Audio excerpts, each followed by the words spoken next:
ఆంధ్రప్రదేశ్ రాష్ట్రానికి పట్టినటువంటి దరిద్రం ఏంటంటే ఒక సెక్షన్ ఆఫ్ మీడియా. ఈ సెక్షన్ ఆఫ్ మీడియా వాళ్ళు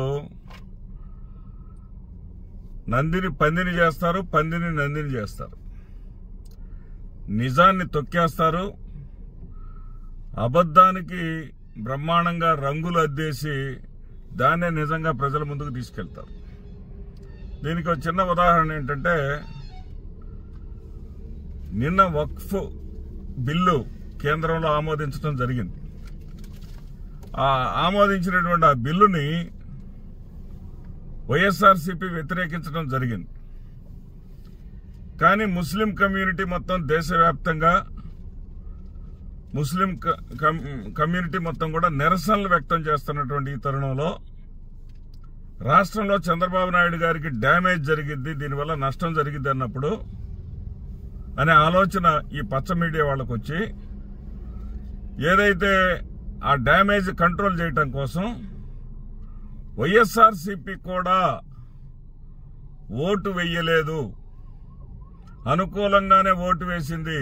భారతీయ జనతా పార్టీకి, ప్రధానమంత్రికి, అదేవిధంగా హోంమంత్రికి భయపడి వైఎస్ఆర్సీపీ కూడా అనుకూలంగానే ఓటు వేసింది అనేటువంటి తప్పుడు ప్రచారాన్ని చేశారు. అంతేకాకుండా వాళ్ళు ఏమన్నారంటే విప్ కూడా జారీ చేయలేదు వాళ్ళ సభ్యులకి అన్నారు.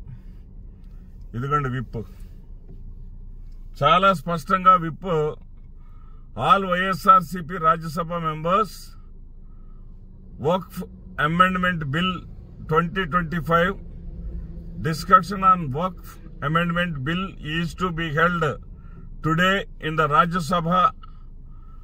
All the Rajya Sabha members should present in the house at the time of voting and vote against the Waqf amendment bill. ఇది ఫ్యాక్ట్. ఈ వాస్తవం అయితే ఎంత కలర్ అద్దుతారండి వీళ్ళు. రంగు అద్దటంలో వీళ్ళు ఎంతటి ఎక్స్పర్ట్స్ అంటే చనిపోయిన రాజశేఖర రెడ్డి గారిని కూడా వదలలేదండి.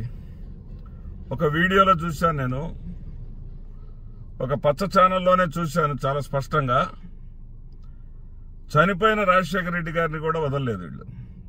ఏమన్నారంటే వీళ్ళు రాముల వారిని తిట్టిన